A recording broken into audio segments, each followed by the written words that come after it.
তস্मै নমঃ ভগবতে ত্রিগুণায় গুণাত্মনে কেবলায় দ্বিতীয়ায় গুরুবে ব্রহ্মমূর্তয়ে তস্मै নমঃ ভগবতে পুরুষায় ভূম্নে বিশ্বায় বিশ্বগুরুবে পরদেবতায়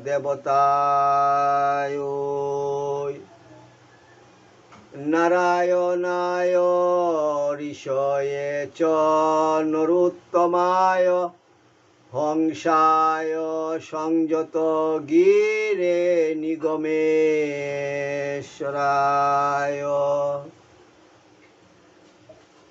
জয় গুরু, জয় গুরু, জয় গুরু। পরমহংস পরিব্রাজকাচার্য শ্রীমৎ স্বামী নিগমানন্দ সরস্বতী প্রণীত জ্ঞানী গুরু গ্রন্থ থেকে পাঠ। ঠাকুর, তোমার শ্রী গ্রন্থ পাঠ তোমার শ্রীচরণেই সমর্পণ করিলাম। নত্তা নিগমানন্দস্য গুরু শ্রীপাদ পঙ্কজম তনুমি তৎকথামৃতং তপ্ত জীবন শীতলম। জ্ঞানী গুরু বা জ্ঞান ও সাধন পদ্ধতি। এই গ্রন্থের সাধন কাণ্ডে শ্রী শ্রী ঠাকুর মহারাজ রাজযোগ বা ঊর্ধ্বরেতার সাধন সম্পর্কে লিখিতেছেন। সাধক প্রথমত কুণ্ডলিনী উত্থাপনের যে কোনো ক্রিয়া অবলম্বন করিয়া তাহাতে পরিপক্ক হইলে পর রাজযোগের প্রণালীতে ঊর্ধ্বরেতার সাধন করা কর্তব্য। যুগশাস্ত্রেও সেই রূপ উপদেশ আছে। যুগশাস্ত্র বলেন, পূর্বা অভ্যস্ত মনোবাত মূলাধার নিকুঞ্চনাৎ পশ্চিমং দণ্ডমার্গন্ত সংকীর্ণান্ত প্রবেশয়েত গ্রন্থি ত্রয়ং ভেদয়িত্তা নিত্যা ভ্রমর কন্দরম ততস্থ নাদয়েদ বিন্দুং তত সুনালয়ং ব্রজেত। পূর্ব পূর্ব অভ্যাস যুগে মূলাধার নিকুঞ্চন করিয়া মন ও প্রাণবায়ুকে পশ্চিম দণ্ডমার্গে স্থিত সংকিনী নারীর অভ্যন্তরে প্রবেশিত করিবেন। পরে গ্রন্থিত্রয় অর্থাৎ নাভিমূলে ব্রহ্মগ্রন্থি, হৃদদেশে বিষ্ণু গ্রন্থি এবং ললাটে রুদ্র গ্রন্থি, এই গ্রন্থিত্রয় ভেদ করিয়া ভ্রমরকন্দ অর্থাৎ সহস্রারে উপনীত হইয়া ওই কমল কর্ণিকা মধ্যে যে শক্তিমণ্ডল আছে তাহার অভ্যন্তরে তেজময় বিশুদ্ধ স্ফটিক সদৃশ শ্বেতবর্ণ যে একটি বিন্দু আছে, সেই বিন্দু স্থান হইতে নাদ অর্থাৎ ওঙ্কার শ্রবণ করিতে করিতে শূন্যালয়ে গমন করিবেন, অর্থাৎ সমাধিস্থ হইবেন। যুগশাস্ত্র আরো বলেন, অথবা মূল সংস্থান মুদ্যতৈ সম্প্রবুদয়ৎ সুপ্তাং কুণ্ডলিনীং নাম বিশতস্তু নিবাকৃতিম সুষুষ্মা অন্তঃপ্রবেশন পঞ্চচক্রাণি ভেদয়েৎ তত শিবে শশাঙ্কেন ঊর্ধ্বং নির্মূল রুচিষি সহস্রদল পরমান্তস্থিতে শক্তিং নিয়োজয়েৎ। মূলাধারস্থিত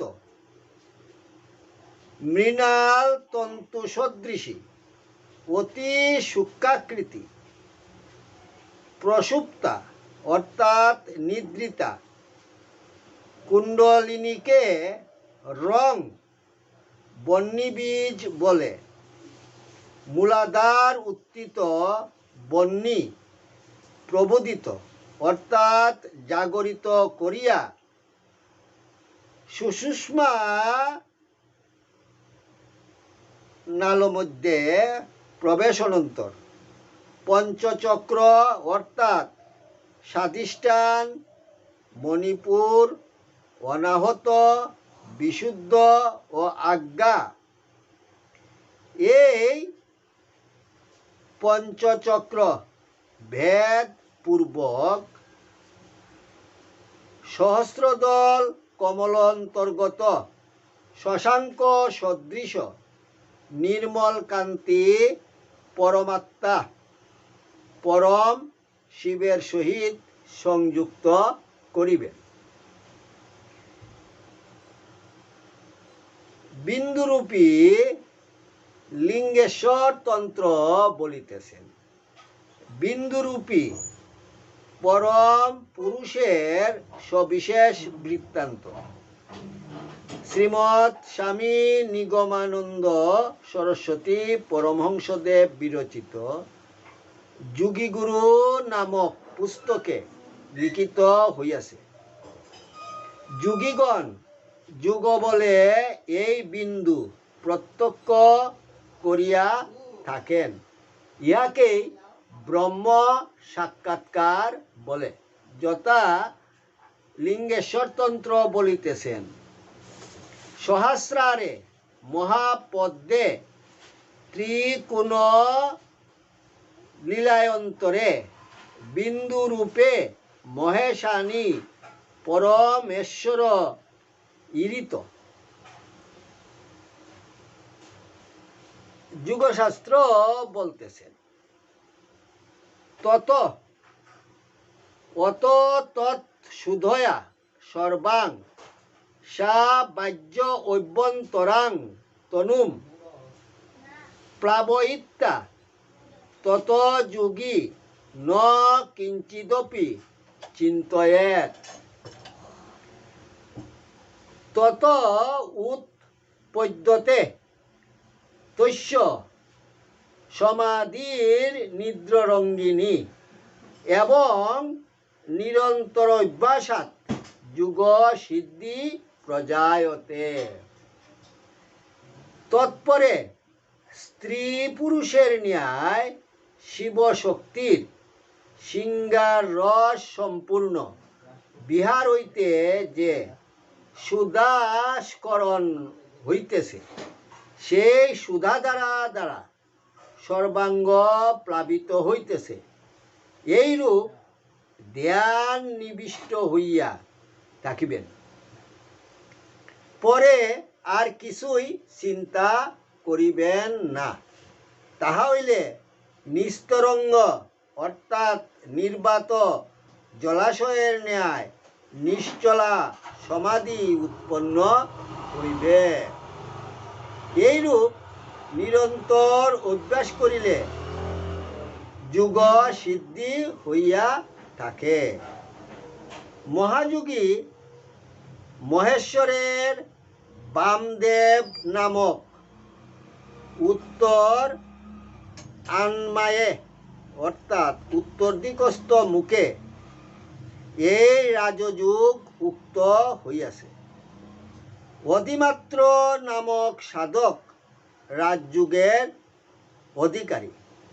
রাজযুগ সর্বযুগের রাজা এবং দ্বৈত ভাব বিবর্জিত, যথা শিব সংহিতা পঞ্চম অধ্যায় নবম শ্লোকে বলিতেছেন।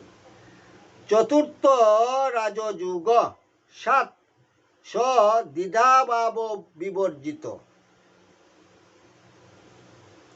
জ্ঞানযুগ, কর্মযুগ ও ভক্তিযুগ, এই তিনটি রাজযুগের এক একটি অঙ্গ। প্রাণায়ামাদি হঠযুগ রাজযুগ সাধনের সবিশেষ সাহায্য করে। এই জন্য হঠযুগ রাজযুগের একটি সহজ উপায় বলিয়া যোগীগণ কর্তৃক স্বীকৃত হইয়াছে। যাহারা সাধারণের ন্যায় প্রাণ সংরোধ রূপ যোগ অভ্যাসে অক্ষম, তাহারা কর্ম, জ্ঞান ও ভক্তির আশ্রয় গ্রহণ করিয়া রাজযোগ সাধন করিবেন। কিন্তু ইহাতেও অধিকার ভেদ স্বীকৃত হইয়াছে। যিনি যেরূপ অধিকারী, তিনি সেই যুগের আশ্রয়ে সাধন করিবেন। ভগবান শ্রীমদ্ ভাগবতের 11 স্কন্ধায় 20তম অধ্যায়ের 6তম শ্লোক হইতে 11তম শ্লোকে শ্রীমুখে বলিতেছেন,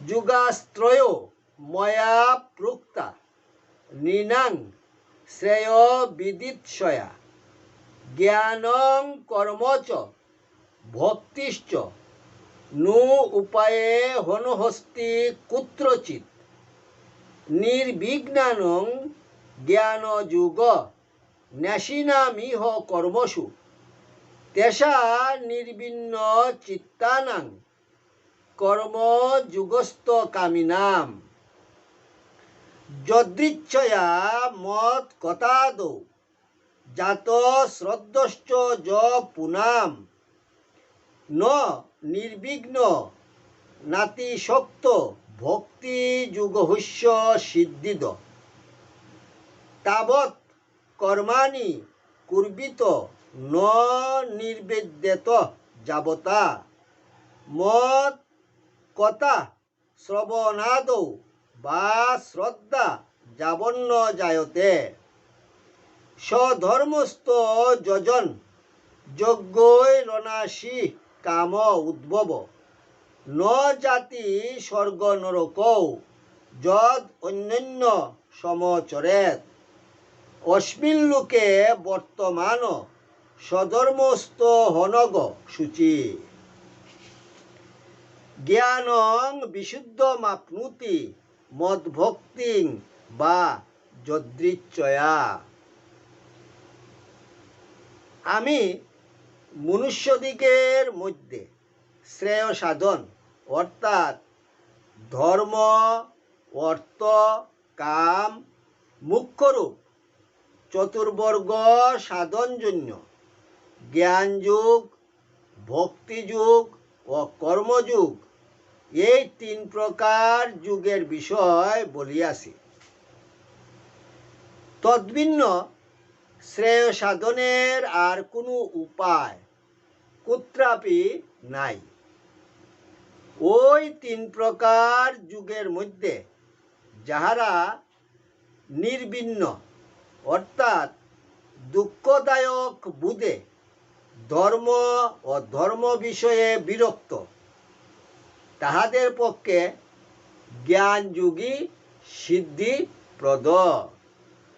আর কর্ম ও কর্মফল বিষয়ে যাহার দুঃখ বুদ্ধি শূন্য অর্থাৎ কামী, যাহাদিগের সংসার বুকে তৃপ্তি জন্মে নাই, তাহাদের পক্ষে কর্মযোগী সিদ্ধি প্রদান করে। আর কোনরূপ ভাগ্যোদয় বশত আমার অর্থাৎ ঈশ্বরের প্রসঙ্গে যাহার নিতান্ত শ্রদ্ধা জন্মে এবং কর্ম ও তৎফলাদি বিষয়ে যিনি বিরক্ত বা অত্যাসক্ত হন না, ভক্তিযোগী তাহার পক্ষে সিদ্ধিপ্রদ।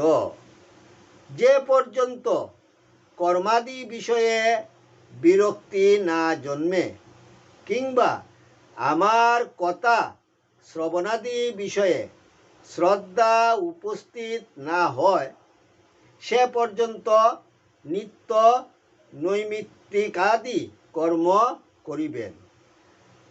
হে উদ্ধব, স্বধর্মে তাকিয়া কামনা পরিত্যাগ পূর্বক যদি কোনো ব্যক্তি যজ্ঞাদি সাধন করেন এবং নিষিদ্ধ কর্মসকল না করেন, তাহলে তিনি স্বর্গে অথবা নরকে গমন করেন না। নিষিদ্ধ কর্মত্যাগী স্বধর্ম অনুষ্ঠায়ী শুদ্ধচেতা ব্যক্তি ইহলোকে বর্তমান তাকিয়াই বিশুদ্ধ জ্ঞানযোগ প্রাপ্ত হন বা ভাগ্যবশত মদ ভক্তি লাভ করেন। অতএব যে কোনো প্রণালী অবলম্বন করিয়া রাজযোগ সাধন করিতে পারিলেই সাধকের শ্রেয় সাধন হইয়া থাকে। তবে যাহারা যোগ শাস্ত্র অন্তর্গত রাজযোগ সাধন করেন, তাহাদের সৌভাগ্যের সীমা নাই। এই রাজযোগে সিদ্ধিলাভ হইলে সাধক ঊর্ধ্বরেতা ও জরা মরণ বর্জিত হন। যথা যুগশাস্ত্র বলিতেছেন, অভ্যাসাত্তু স্থির শান্ত ঊর্ধ্বরেতাশ্চ জায়তে পরম আনন্দময় যোগী জরা মরণ বর্জিত। এই রাজযোগ অভ্যস্ত হইলে যোগীগণ শান্ত, ঊর্ধ্বরেতা ও জরামরণ বর্জিত এবং পরম আনন্দময় হইয়া থাকেন। অতএব আমি সাধকগণকে যত্নের সহিত রাজযোগ সাধন করিতে অনুরোধ করি। কেননা যুগশাস্ত্র বলিতেছেন, দত্তাত্রেয়াধিবি পূর্বং সাধিত্য হয়ং মহাত্মবি রাজযোগ মনোবায়ুং স্থিরং কৃত্তা প্রযত্নত। দত্তাত্রেয় আদি মহাত্মাগণ মন ও প্রাণ স্থির করিয়া যত্নের সহিত এই রাজযোগ সাধন করিয়াছিলেন। জয় গুরু, জয় গুরু, জয় গুরু। ওং পূর্ণমদ পূর্ণমিদং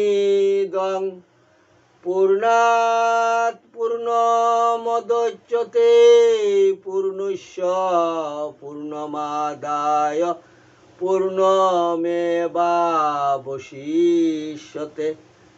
ওং শান্তি শান্তি শান্তি। হরিরোম তৎসৎ। যদস্করং পরিভ্রষ্টং মাত্রাহীনং চ যদ্ভবেৎ তৎসর্বং ক্ষমতাং দেব প্রসীদ পরমেশ্বর।